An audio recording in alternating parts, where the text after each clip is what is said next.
this is going to be a little video about capturing your tracks from an analog mix for recall later.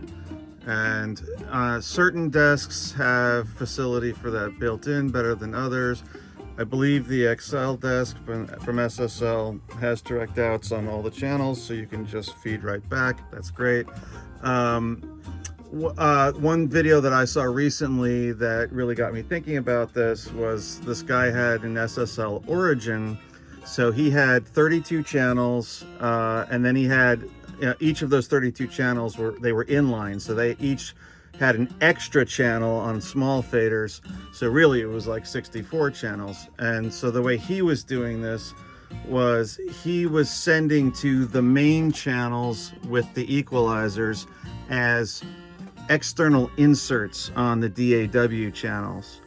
So it would go through all the analog processing back to the DAW, and then it would come, the output of each DAW channel would then go to the small faders, and those would sum to the center channel, go through whatever master, mix bus processing you were going to do, and then he'd capture the mix that way. And I found that really interesting. It was a way of capturing the individual channel processing. The other thing that was interesting about that was that it put the DAW automation after the analog processing, which is a big thing. I mean, that's nice to have that. So that definitely got me wondering about whether I should have a larger console. I've been doing a little bit of research. The consensus seems to be that the Origin really has a sort of aggressive sound, that it's good for rock, but kind of specifically for rock.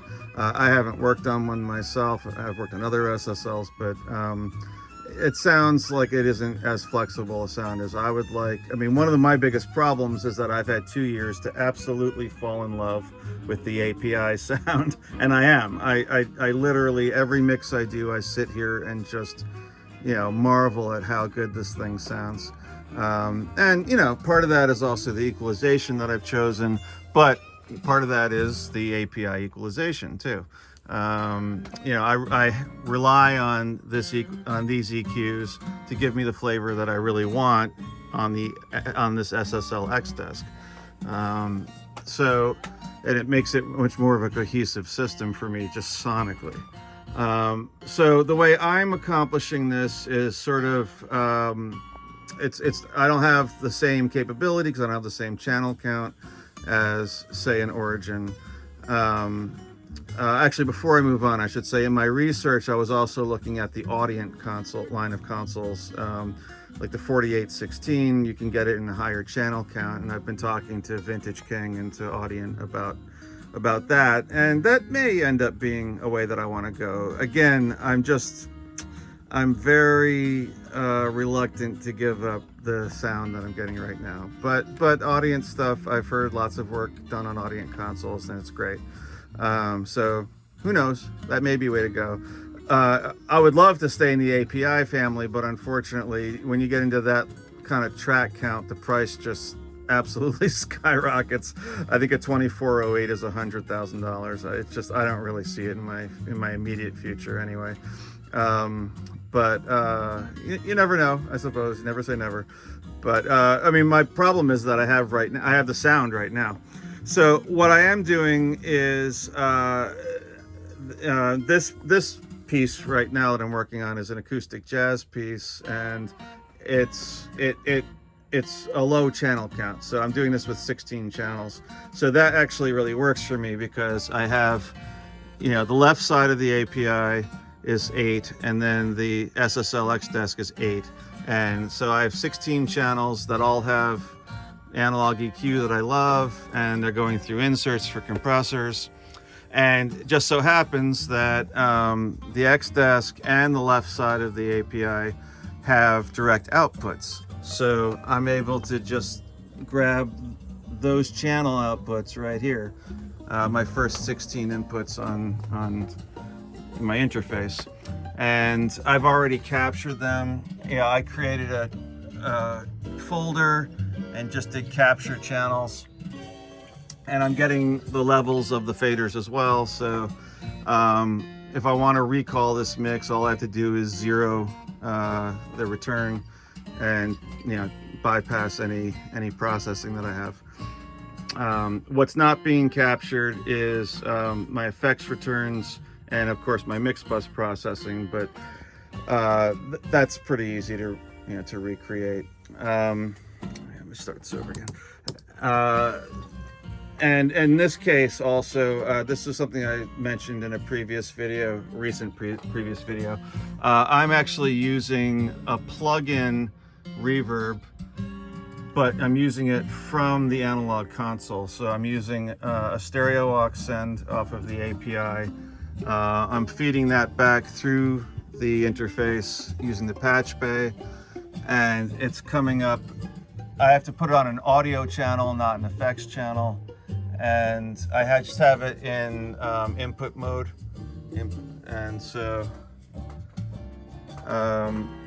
that lets me use, you know, a UAD plugin and so on and so forth. So that's being saved with the project.